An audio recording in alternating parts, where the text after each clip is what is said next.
আমাদের সাম্য হত্যার বিচার কার্যকর না হওয়া পর্যন্ত আমরা আমাদের আন্দোলন চালিয়ে যাব। অনেকেই মনে করে যে একদিন দুই দিন প্রতিবাদ করেই তারা তো নিশ্চুপ হয়ে যায়। আমরা জোরালো কণ্ঠে জানিয়ে দিচ্ছি, আমাদের সহযোদ্ধা ভাই সাম্য, ওর বিচার, ওর আসামিদের গ্রেফতার করে বিচার নিশ্চিত না হওয়া পর্যন্ত আমরা কেউ ঘরে ফিরব না। যারা প্রকৃত অপরাধী এদেরকে এখনো ধরা হয়নি। বিভিন্ন মহল থেকে এদেরকে অ্যারেস্ট করার জন্য বিভিন্ন ধরনের পায়তারা করা হচ্ছে। সেই পায়তারা প্রতিরোধ করে দেওয়ার জন্য এবং যারা প্রকৃত খুনি এদেরকে শাস্তির আওতায় আনার জন্য বাংলাদেশ জাতীয়তাবাদী ছাত্র দল খুব অহিংস আন্দোলনের মধ্যে রয়েছে। আমরা এই অহিংস আন্দোলনের মধ্যে থাকব যতদিন না পর্যন্ত এই প্রকৃত খুনিদেরকে অ্যারেস্ট করা না হবে এবং পর্যায়ক্রমে আমরা সারা বাংলাদেশে আস্তে আস্তে ধীরে ধীরে আমরা দুর্বার আন্দোলন করে তুলব ইনশাল্লাহ। সাম্য জুলাই যে গণঅভ্যুত্থান হয়েছে, গণঅভ্যুত্থানের একজন সৈনিক, তাকে নির্মমভাবে হত্যা করা হয়েছে। তার হত্যাকারীদেরকে এখন পর্যন্ত, যারা প্রকৃত হত্যাকারী, এদেরকে এখন পর্যন্ত গ্রেফতার করা হয় নাই এবং গ্রেফতার যাতে না হয় সেই জন্য একটা মহল এখন পর্যন্ত কাজ করে যেতেছে। আমরা ছাত্রদল সাম্যর হত্যার প্রকৃত হত্যাকারীদের বিচার আওতায় যতক্ষণ পর্যন্ত না আসবে ততক্ষণ পর্যন্ত আমরা রাজপথে থাকবো। এরপরে যদি এই বিচার, সুষ্ঠু বিচার যতক্ষণ পর্যন্ত না আসবে সারা বাংলাদেশে আমরা দুর্বার আন্দোলন করে তুলব ইনশাল্লাহ। এবং সাম্যর বিচার, আজকে শেখ জুলাই একজন জুলাই গণঅভ্যুত্থানের একজন অন্যতম সৈনিক।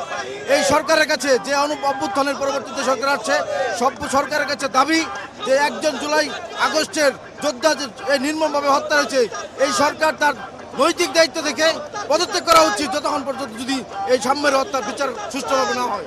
আপনারা জানেন যে কথা আছে না, যে একটা প্রবাদ আছে, চোর শোনে না ধর্মের কাহিনী। যারা এই হত্যাকাণ্ডের সাথে জড়িত তারা কিভাবে হত্যাকাণ্ডের সাথে জড়িতদেরকে গ্রেপ্তার করবে? আপনারা জানেন যে প্রকৃত অপরাধীদেরকে গ্রেপ্তার না করে যাদেরকে গ্রেপ্তার করা হচ্ছে, আমাদের যথেষ্ট সন্দেহ আছে তারা হত্যাকাণ্ডের সাথে জড়িত কিনা। কারণ কি 9 দিন হয়ে গেল জাতি থেকে শুরু করে আমরা কিছুই জানি না কি হচ্ছে, কারাই হত্যাকাণ্ডের সাথে জড়িত, কেন হত্যা করা হলো। আপনারা জানেন ছাত্র দলের বিভিন্ন ক্যাম্পাসে নিয়ন্ত্রণ নেওয়ার জন্য একটি গোষ্ঠী পরিকল্পিতভাবে এই হত্যাকাণ্ড ঘটিয়েছেন। এই কিছুদিন আগে পারভেজকে হত্যা করা হয়েছে, প্রাইমারি বিশ্ববিদ্যালয়ের শিক্ষার্থী, এবং আরো দুটি বিশ্ববিদ্যালয় ইউনাইটেড ইউনিভার্সিটি এবং আইবিডি ইউনিভার্সিটি 2 জন শিক্ষার্থীকে হত্যা উদ্দেশ্যে হামলা করা হয়েছে। এই পরিকল্পিত হত্যাকাণ্ডের সাথে তারাই জড়িত যারা ক্যাম্পাস রাজনীতি নিয়ন্ত্রণ করতে চায়, যারা হাসিনার মতো নির্বাচন না দিয়ে ক্ষমতায় থাকতে চায়, যারা আদালতের রায়ে সত্য ইস্টাক বাইর মতো লোককে তারা দায়িত্ব বুঝিয়ে দিতে অবরোধ প্রকাশ করেন এবং বাংলাদেশের জটিলতা তৈরি করে চেয়েছেন। এই ভোগান্তির জন্য তারাই দায়। আমরা আসিফ এবং মাহফুজের পদত্যাগ চাচ্ছি। তারা এই দুষ্টামিগুলো করতেছেন বলে আমরা বিশ্বাস করি।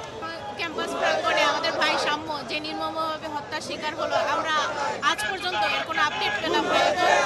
এর তদন্ত সঠিকভাবে হচ্ছে কিনা আমরা এখনো সুষ্ঠু বিচার দেখতে পাচ্ছি না। আমাদের এই আন্দোলন চলবে যতদিন না পর্যন্ত আমাদের সুষ্ঠু বিচার পাচ্ছি।